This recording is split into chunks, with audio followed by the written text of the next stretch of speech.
If you just finished with the 2005 Greg Biffle Henkel Promo, congratulations. You are now on to the second video, which is pretty much we're going to be reviewing the sister cars. So, short story short, after Greg Biffle was done with the 2005 Busch Series season for Bruco, the Henkel sponsorship moved over to the Roush Racing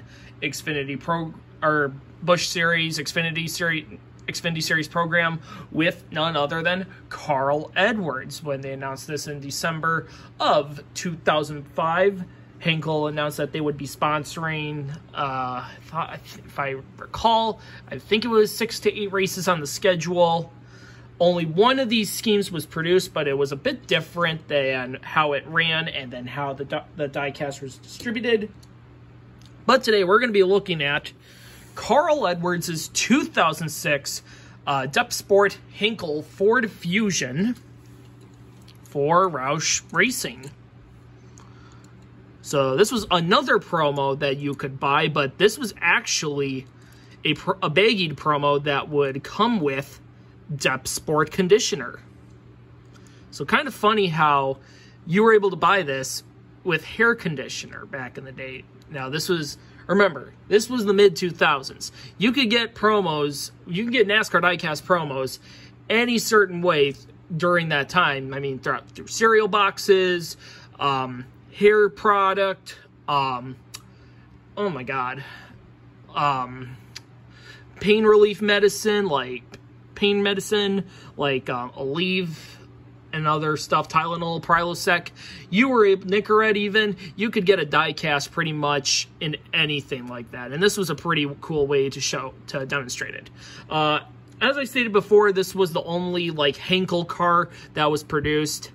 And this car was ran at the Fall Dover race in 2006. However, when it was produced, the only difference I could tell by images was that the Dep Sport logo was smaller on the hood and the Henkel logo was bigger, while in production they made the Dep Sport logo bigger and the Henkel logo smaller.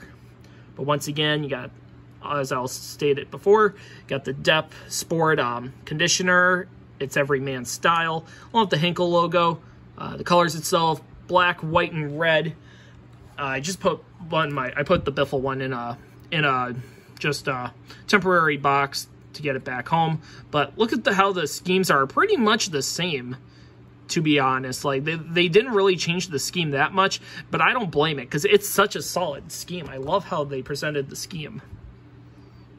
For this time, for the promos, Team Caliber did actually put the contingencies right over here for once. They only did it with certain promos, which was a very interesting ploy, I guess. Even though it was really interesting. Well, actually, well, yes, this is Team Caliber, but this was when Motorsport Authentics bought out Team Caliber. Because if you remember, there's some certain packaging that's like the Team Caliber packaging, but it says Motorsport Authentics. That's just because Team Caliber was bought out by Motorsport Authentics before the end of 2006, which Jack Roush sold that company to the other... Sorry, took a sip from my coffee. But yeah, Jack Roush sold his diecast company to Motorsport Authentics by the end of 2006. Once again, contingencies over here. Got the NASCAR Busch Series logo, which is pretty cool. You got the EA Sports logo, which is also interesting, how a lot of Team Caliber cars, especially Busch Series cars, had the EA Sports logos. Also, they had Nextel Cup logos just because Team Caliber was just very lazy at distributing what the Busch Series and Cup cars looked like, because there's certain Busch Series cars that have Nextel Cup Series logos on them, as I've stated that before in previous videos. Right up here, once again, got Ford, and then you got a couple other sponsors. Kind of hard to tell. But then you got Pennzoil, Mac Tools, Sherwin-Williams, looks like. Henkel's on the side again. Nothing on the quarter panel or the deck lid. And then you just have Henkel just plastered on the rear panel, on the rear TV panel. Really weird how that 60 logo, the 60 is on the It's supposed to be on the left side. Figured it should be on the right side. That might be that's probably an error. That's probably an error. Yeah, for any Carl Edwards fans, this is a very interesting promo diecast, and one that you'll probably want for your collection because of how cool the scheme is itself. And this was when Carl Edwards was just so freaking good. Like, this was like he was still in his prime. And I mean, he didn't even fall out of his prime in the Nationwide Xfinity Series until after 2011, when he finally quit in that series and just went full and just focused on cup racing for the rest of his career.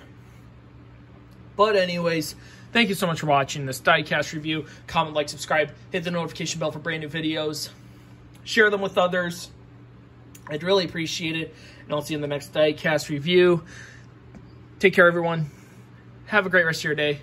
Keep on collecting.